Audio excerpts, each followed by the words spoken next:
So good afternoon.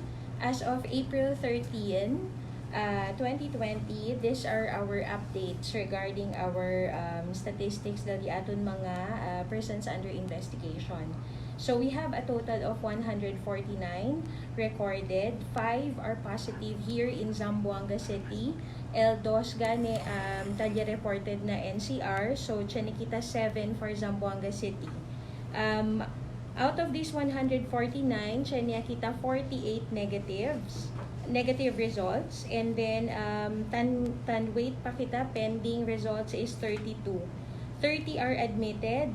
A total of 42 are already admitted at Lantaka, but 15 of these are discharged. So present aton admission at Lantaka is 27, and we have 1 admitted at Kabatangan. So for our PUI deaths, we have a total of 21 for Zamboanga Peninsula already.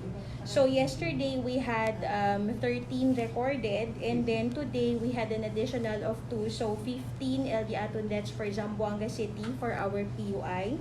And outside Zamboanga City, we have recorded 6. So out of these 21 deaths the PUI, 5 are with negative results. So we still have 12 results that are pending, and 4 are not done. So without specimen L4 aki. So although we have a new classification dahil di aton mga patients gani with COVID-19, chene gani kita akal suspected di aton. So with this new classification, no ay masya kita persons under monitoring. Takede lang sila suspect, probable, or confirmed. But we have still to arrange di aton data para pwede kita man categorize kung di aton mga cases as is. Okay, so for our PUM, we have a total of 4,190. We have cleared 3,727. So for monitoring, we still have 463. So although, as I've said, in the new classification, our persons under monitoring are really reclassified.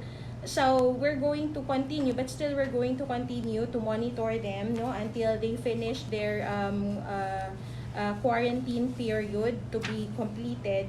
And in the following days, we will have a new way of reporting following the new classification of suspect, probable, or confirmed cases. So I would just like to run through siguro how we are handling our deaths. So for COVID-related deaths, these are deaths that has to be buried within 12 hours, and then no embalming is done. Although pwede ustedes man choose el funeral service of choice de ustedes, but very limited personnel, very limited members of the family are allowed to attend el aton burial ceremonies. So for those who do not really have a place where they are going to be buried, so gani kita mga places aki na city na di aton mga services na local government, no, and gani kita na di aton sementeryo na talabaan Taliba. Okay, so that's all for akal na di aton health updates.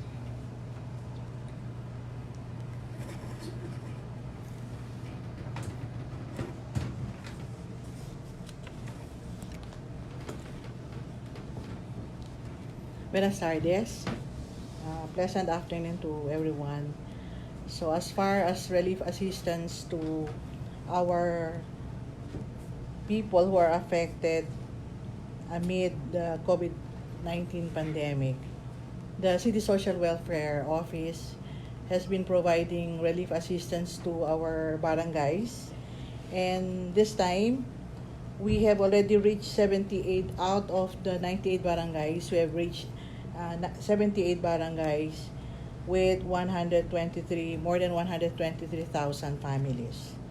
So for the 20, we are just waiting for the validated list of families, and at the same time, For this 20, there are groups who are going to the different barangays, the 20 barangays, where these families will be tagged. Stickers will be posted in their houses, and that will signal the group will distribute to place the family food packs to their doorstep. And relative also to the social amelioration package, where we understand that the target is about 18 million Filipinos. But remember, this will be implemented by about 6 agencies, national agencies. And as far as CSWD is concerned, we would like to emphasize that what we are implementing will be the social amelioration program that is under the Department of Social Welfare and Development. And that is the Emergency Subsidy Program, or the ESP. So under the ESP, there are 3 categories. The first one is the assistance to individual in crisis situation. The other is the burial assistance. And the last one is the livelihood assistance grant, which will be given most likely after the lifting of the quarantine. So as far as the city is concerned, we were able to receive the amount of 582,590,000 last Tuesday, and our number of families for the city is 116,518. How have we reached the 116,000? Based on the data that was given to us by DSWD, Zamboanga has about a total household of 212, and about 165,000 families are considered to be in the informal economy, those who are poor. And we have also to consider, we have to less the number of pantawid families, where the city has a total of about 53,000 families. Hence, this provide us the 116,518 families. For the city, we have considered how because basically if you go into the process, the families to be considered under AX should fill up the social amelioration card, which tabla kita SAC, the SAC form, which will be distributed through house to house after an orientation to be done by the different individuals who will compose the team. We have from DSWD, especially the City Links, the social welfare assistants, and from the city social welfare, we have our social workers and other paraprofessionals. So we have also considered the purok leaders, barangay officials, as well as we need the assistance for security, so either the PNP or the Task Force Zamboanga. So our first test run was in the barangay of Lumayang and Lumbangan. So we were able to pay out a total of 483 families for these 2 barangays. So yesterday, we have reached to the areas of Lumbangan and Boalan. And as well as we were able to get some technical assistance from a couple who happened to be working with UNDP and ready to help us to be more scientific, and in terms, ensuring at least the selection is fair. So we have considered we have a pilot area in La Paz where there was a drone shot, but we have then organized at least to have an aerial map or a geo map to this particular barangay, the La Paz, and go into the process of elimination. So what we have eliminated, of course, we have the pantawid, then the about 10% or 15% of those not qualified. So who are those not qualified? It was emphasized in the omnibus guidelines of the SWD that those who are government workers, either they are regular, casual, or on the job. Those who are receiving pensions, these are not considered under the program of the amelioration, particularly under AIX, where Zamboanga, Region 9 in particular, is entitled for the 5,000 cash for the month of April and May. So we were able to use this, but again, we need cooperation because we know there's no such thing as perfect program, or much as we want to be perfect in the process. But there will always be families who will be left out. Families who, upon evaluation, they may not be included. And at this point, we really need that these families should be self-targeted. Addressing their concern that you should also be given the AIX or the 5,000. And that is that's what we're trying to appeal right now. Because given the number of household of Zamboanga, the 212, minus the Pantawid beneficiaries, as expected, even by the Secretary of the Department, Secretary Bautista, he mentioned about left out. So that is what he is very much particular to reach this to the level of the SWD, and eventually how things will be considered. And as far as the city is concerned, we cannot just, given the number of the social amelioration cards to the family, we cannot always expect that even if you are going to put up a buffer of 10% of the forms that will be given to a certain barangay, but this may increase, and that is what we told them as provided for in the omnibus guidelines is they need to appeal 3 days after the payout. So that is why, based in our experience with Lumbangan and Lumayang, there were about, for these two barangay, there were about 400 families who were left out. But eventually, this will also be submitted upon the implementation citywide, determining the families who will be qualified, determining the 116,000 families. We cannot give in excess what is allocated in the barangay, because once the form will be provided to them, definitely they will expect that they will also receive the 5,000 during the payout.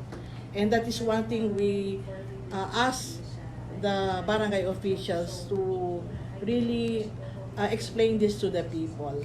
And once the payout, there are documentary requirements that they should submit. They may either submit senior citizens ID, solo parent ID, the PWD ID if they are within these categories.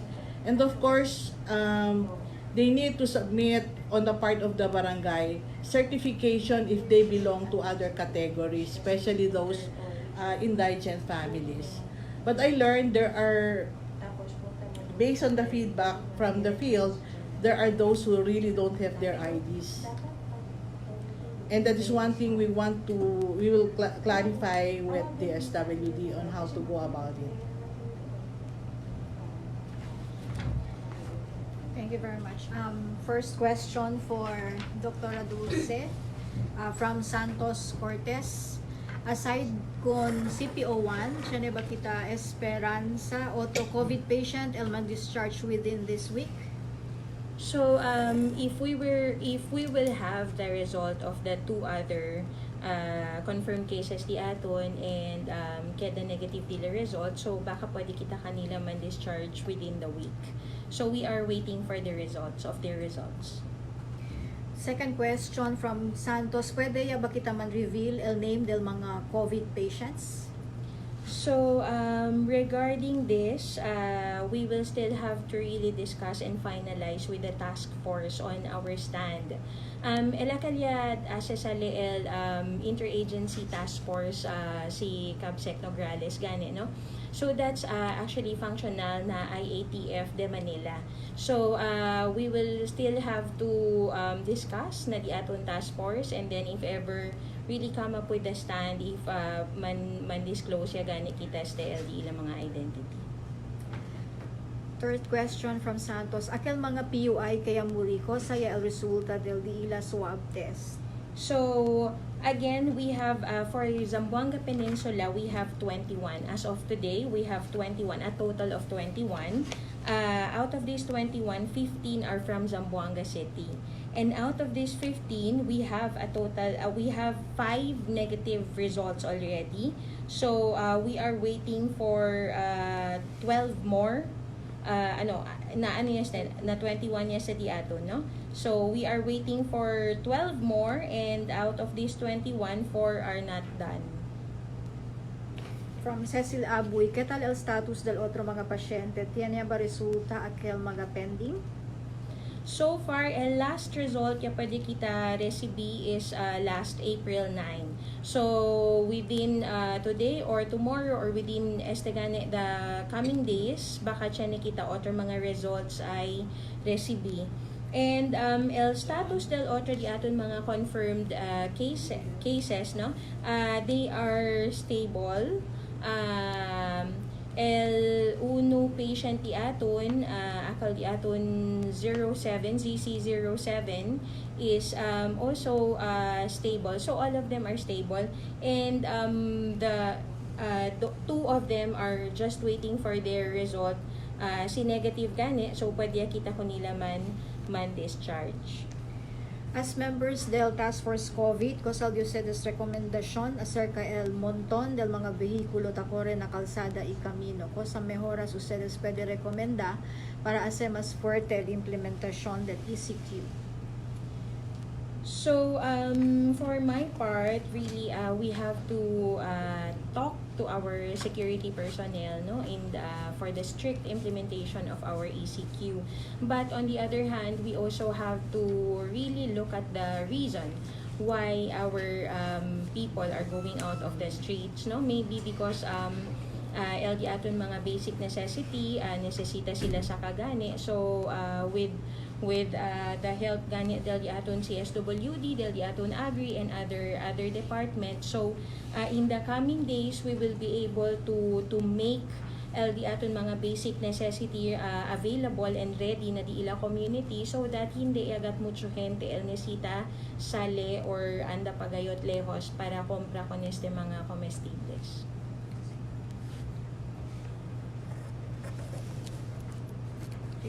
Dito comment nila.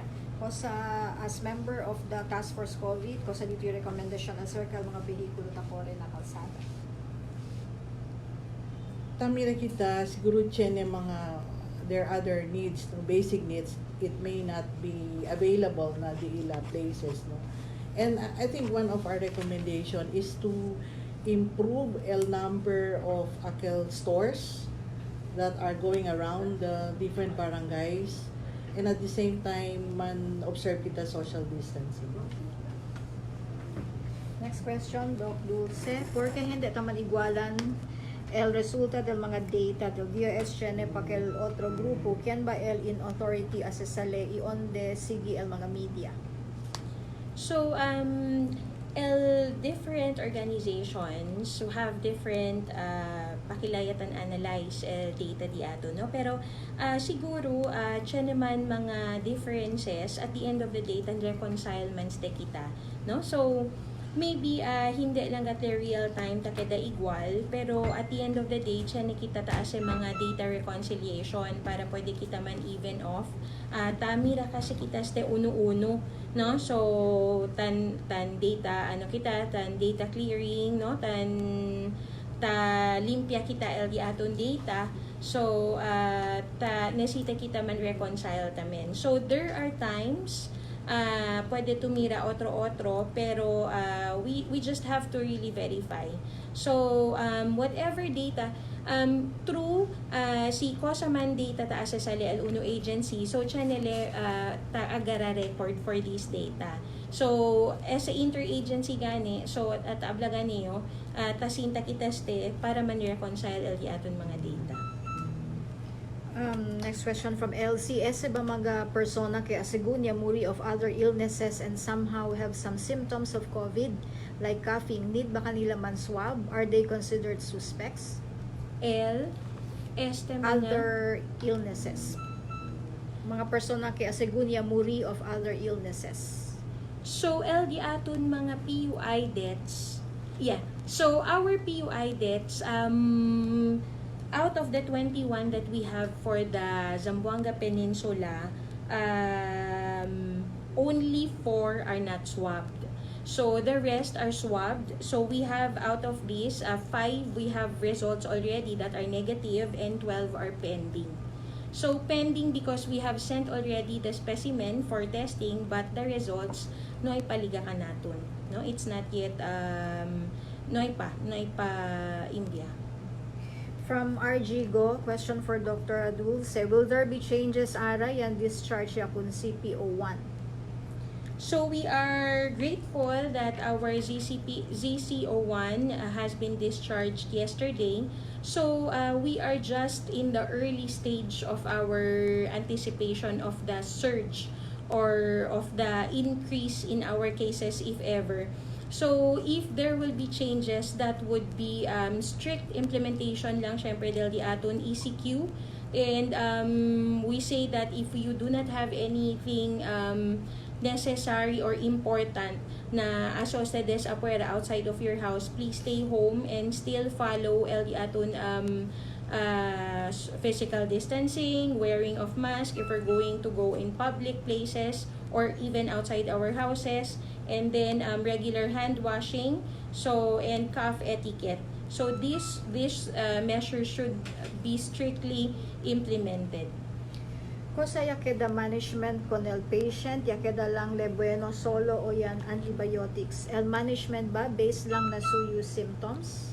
So, our infectious disease specialist of Zamboanga City Medical Center, because for our confirmed cases, ZCMC is our COVID referral hospital. So, we follow guidelines on treatment. So, el Tamira Coneste, el aton infectious disease specialist of ZCMC. Last question from RG Go. Please give updates on the tests conducted kunakel Dr. Yamuri. So, nuay pakita LD suyo resulta. We do not have the result yet. From Julie Alipala, out of 18 listed PUI deaths, only 5 were tested negative, 2 patients with no tests. We have 11 still pending. Why pending when some of them were ahead of others who tested negative? So actually, we have updates again na di aton statistics. We already have updates for these statistics. We have a total of 21 for today already, and we still have 5 negative tests. So all of the specimens that we get, we send them for testing. But we are waiting for the results. That's why we only have, or what data we have are those that are given to us, no? So siya asya koneste, so ese lang kita siya na data. As soon as we have new information of new results, then we will update our data. So but all aside from the 4 that are not swabbed because no specimen were gotten, so the rest, we have a specimen and we sent already, and we have 12 pending. Yaman answer ya Tuesday, nonetheless I will read. Now, why Task Force COVID and DH9 have different data for COVID positive, PUI and PUM for the city stats? Any problems or challenges, and what are these challenges? So, the challenges really would be different agencies would analyze the data differently, depending on how what programs or what they want to prioritize, no? So OTROKED. And then sometimes data are not real time updated. So what we have right now, no ipakita man, no madala na author agency, so hindi tan tally if ever. But at the end of the day, we really have to sit down and reconcile our data. Are those 18 or 17 de Tetuan and Tehraya PUI deaths had a decent burial or buried in a mass grave? For our COVID-related deaths, we give them a decent burial, and actually they can have the funeral service of their choice. They can be buried in the memorial parks that they have lots on, no? But for our indigent patients, so our city gives the burial assistance, and if ever there's really no available lot for them to be buried on, we bury them in our public cemeteries, which are in Talabaan and in Mampang. From Albert Luna, any update on the laboratory testing? When will it be officially operational? Who are the targets for testing? So, for the laboratory testing, we are preparing our laboratory to be DOH accredited. So right now, we're already at stage 2, no? Going to stage 3 already. So we have to follow ang mga recommendations del aton RITM regarding the facility, and we still have to have mga equipments. Actually, our laboratory testing is preparing by ZCMC and the Department of Agriculture Laboratory ganyan, no? So as soon as everything will be in place, RITM will come back in the city to look at and evaluate the health facility, the laboratory facility, and then there will be training of personnel, and then hopefully we will be able to do our testing already in the city. For Ma'am Soki this time, from Albert Luna, protocols for the SAC distribution, ma'am, priority areas, Geneva schedule for the distribution, and how genuine is the selection process? I think for the SAC distribution, yaman, ano lang kita kel, yaman, test run lang.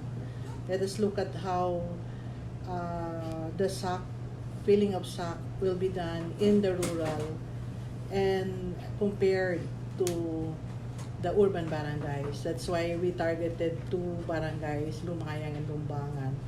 But right now, we are doing also into Bungan, and that will be our next challenge. But there will be definitely there will be no priority areas, because I think the 98 barangays are our priority. It's just a matter of test run. From Chodiver Angeles, can you please explain briefly si Kilayagat el distribution of SAC na mga barangays? Ken el tamanlid na assessment? We consider, that's why yan mira kita el packets of poverty, and we organize Kwanto Puroks Chenedel un barangay. That's the number of team that we are going to organize per purok. So we have from DSWD, from the city social welfare, from the barangay, and if there are the purok leader, of course our guide will also help us out, and eventually after going from one house to the other, based on our experience, it's about more than a half day. They will go from one house to the other, and our challenge in the rural, there will be there are less number of beneficiaries, but the houses hindi sila leos-leo sila, and that's our challenge. And as compared to the urban, cerca, but there will be more families. From Marita Mayo, yan distribute ya ba kon 5,000 de peso baho na SAP kon mga recipients de Lumbangan? Na covered court lang ba ya as a distribution? If yes, why na covered court and not house to house? Lumbangan ba al first barangay? Why Lumbangan ya ase una? Cosa el siguiente mga barangay? Yasi kita Lumbangan, as I have said earlier, and Lumayang. Mira kita el target barangay, rural barangay. And then, let us look into the process kay Leos and mga lugar. And ito kas abla kita mas de un dia. We had our first payout last Sunday. And yan, it will be difficult pag kita house to house. We need to bring them to the covered court, the Lumbangan, but Lumayang na barangay tamen kailan happen. So, na those areas siya we want to have an outright validation and determine if families are really eligible.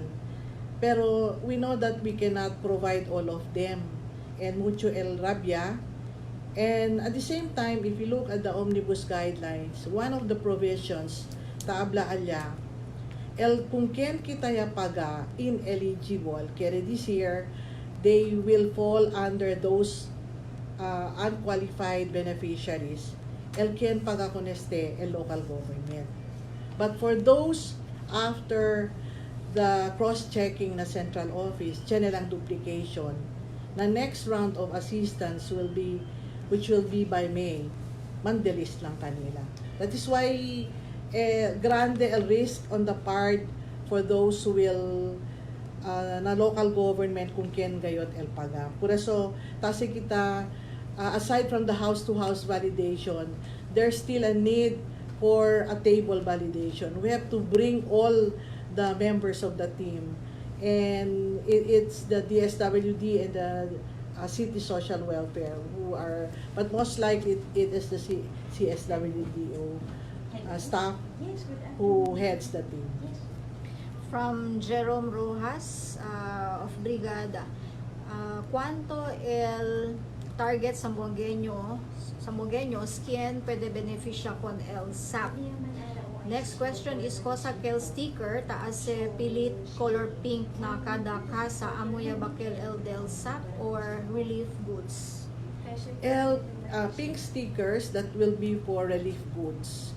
And then na relief goods di atun included 4-piece beneficiaries. But remember, under the SAP hindi la included, or under the AIX, under the program of the DSWD hindi la qualified as far as the downloaded funds for the city is concerned. They will be receiving directly from the DSWD. Kay mucho kanila esteche na dila mga cash card. From Theodiver, pwede ba seman meha con el 5,000 same na cosa mengwa siguro cosa ya pasa na Lumbangan porque tapalta forms na barangay? Pura sa tabla kita, there will always be families who will be left out. But tiyan kita allocation del di aton forms. Yan reconcile lang kita para hindi kita sale afuera mas que paga kita con el pondo ya dali ka nato ng DSWD. So we are telling these people, tablakani kita based na provision, tiyan sila appeal 3 days after the payout. And we already identified because part of the orientation tabla kita, kay maskin pakilaya kita man employ el proseso, tiyan kita drone chat, tiyan kita house-to-house validation, but there will always be families who will be missed out.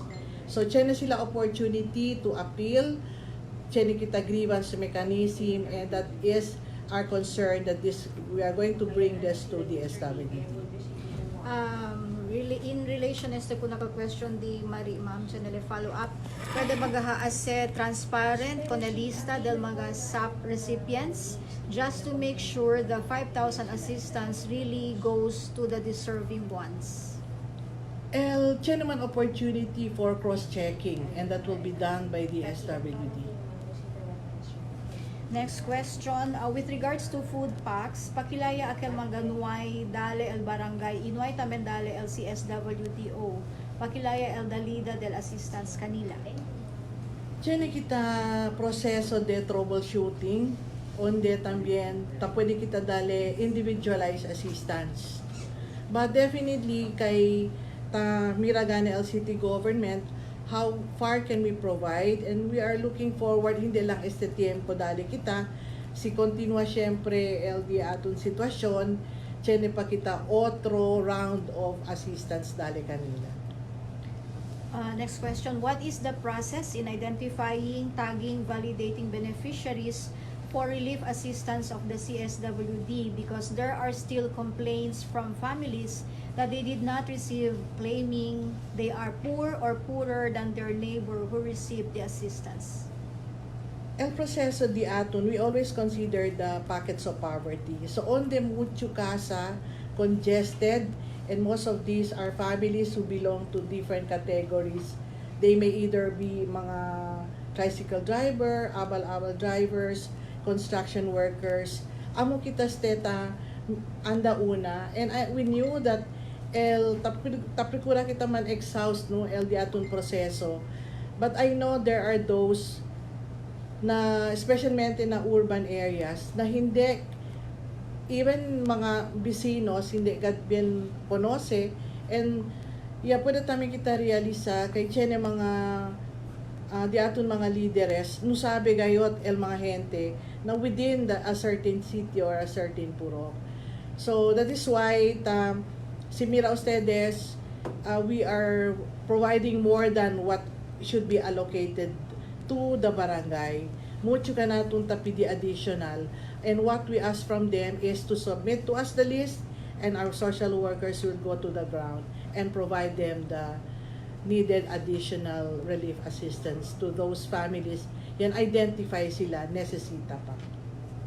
Ma'am, there are reports of barangay officials politicizing the FFP distribution and also repacking the items given by CSWD and claim that this is given by the barangays and not the city. How will you address this?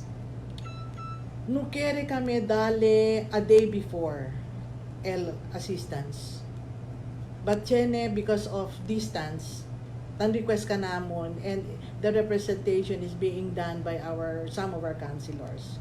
So, para hindi kami man-delay na distribution the following day, saka kami in advance, and we are going to ensure na estos buenamente supplies tayo siyempre na secured este supply. So, pwede kami dale. But protocol-wise, dadali lang kami, akal dia, yakabaya el tagging, that's the time we are going to release the supplies to the different barangays. Last question po, Ma'am Soki. Ko sa challenges ustedes ta enfrenta acerca el SAP implementation? We want to provide all of them, pwede kita man synchronize, but we know that there are processes that we need to consider to have a better take-off. So, we need manpower.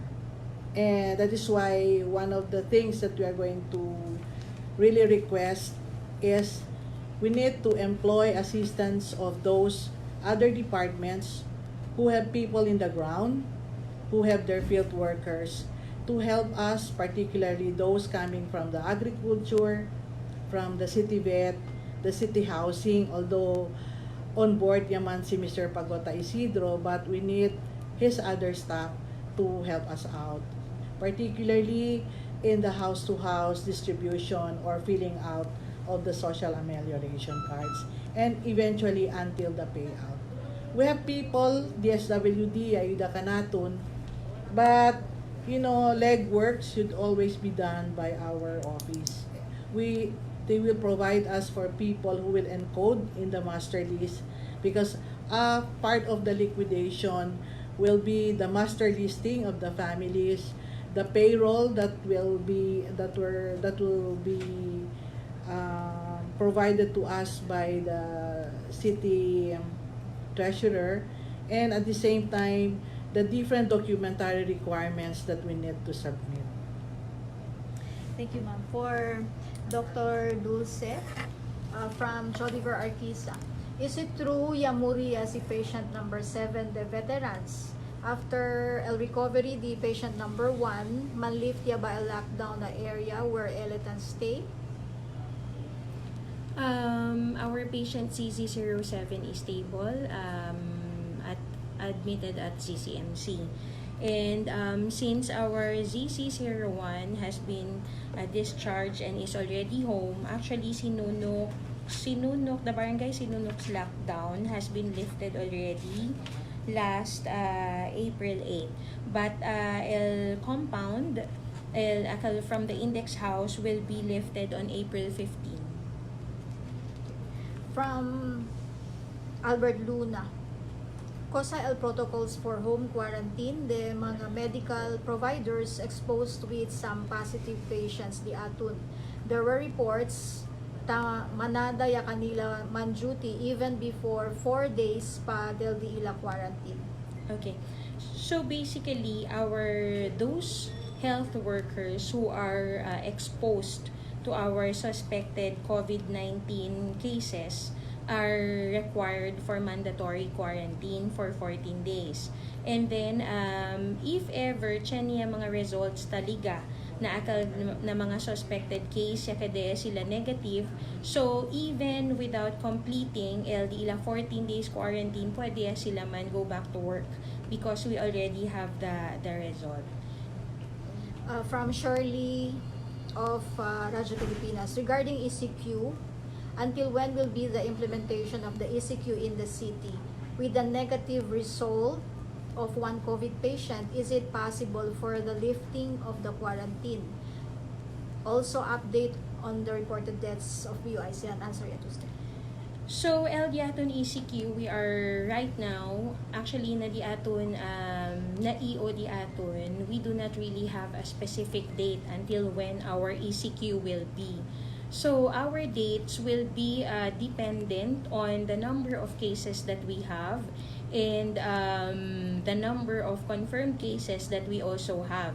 So, right now, we have pegged it at April 30, but this is not, hindi kita abla na hasta 30, after 30 man lift ya kita. Because if we look at our statistics, we are just only entering our first week where we are anticipating a surge of our cases. So we are asking everyone, no? So although ya pwede kita uno pasyente ya pwede man discharge, he's well, but the surge of our cases that we are anticipating, we are just on our first week. So, depende na ko sa sitwasyon di aton na kwanto kita cases mira, suspected cases, confirmed cases. So, we really cannot tell. But one thing is for sure, we will not lift it earlier than April 30. We might extend it until May, June. So, if depende. If people will go out, if people will get infected, if we will have sustained local transmission in the city, then we might be experiencing this until the end of the year.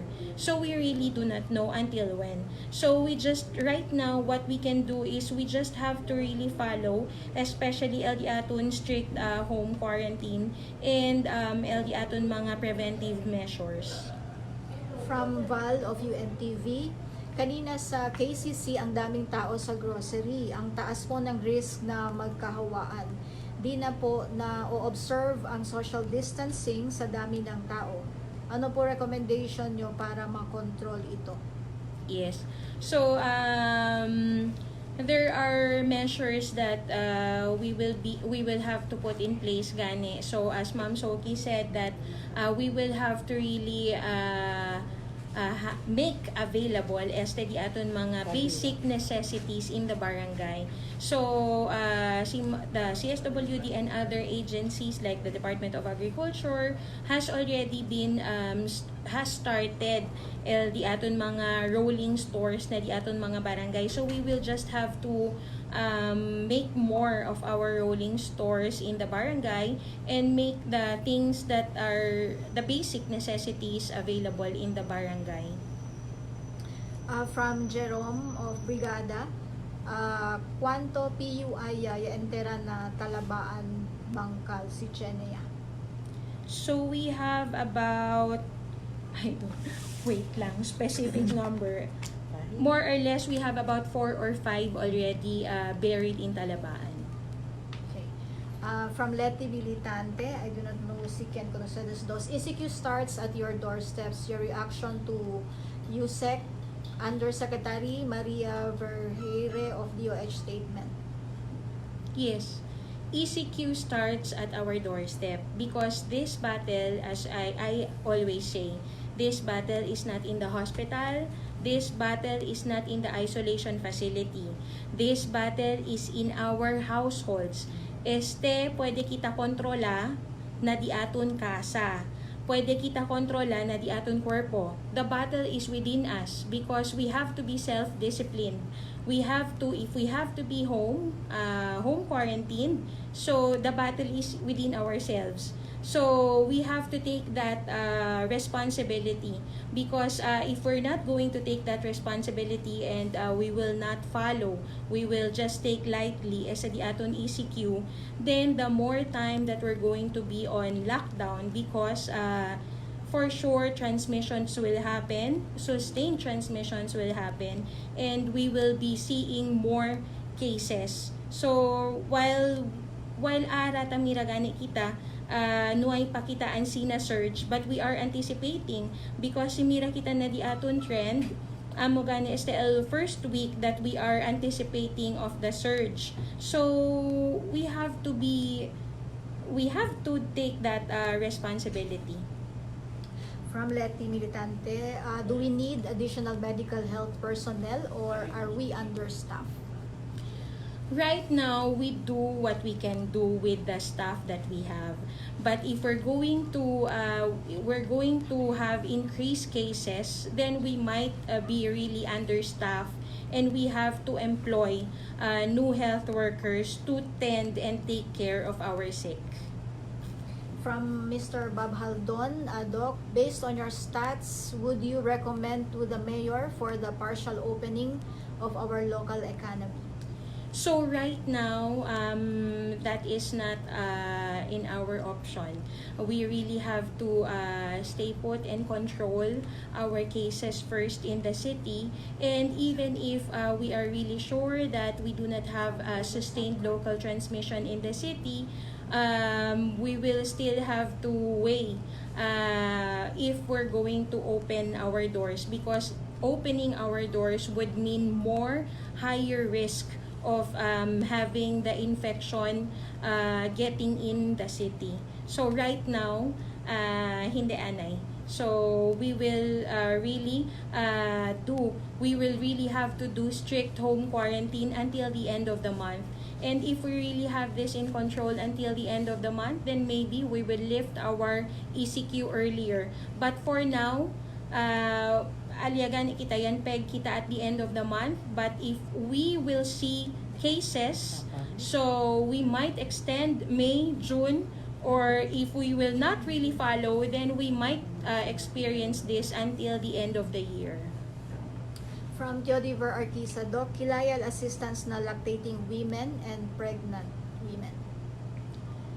So, our other health programs are still ongoing. So, tiyan kita mga programs, di aton immunization, di aton mga programs on adolescent, pregnant, and lactating. So, we still have this in place. This is for Ma'am Soki, from Teodiver pa syempre. Mga assistance na taman rent lang kasa ng mga subdivision, kilaya el dalida de assistance kanila. Siyempre, ablagani kita, we go to pockets of poverty.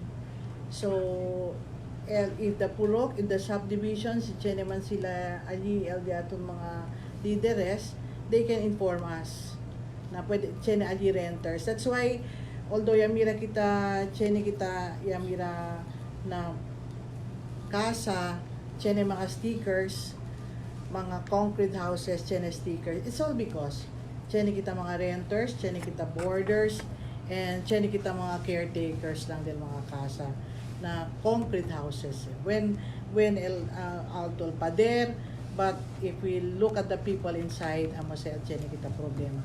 That is why yan post kita, el chene mga stickers, ya pwede kita puni kanina.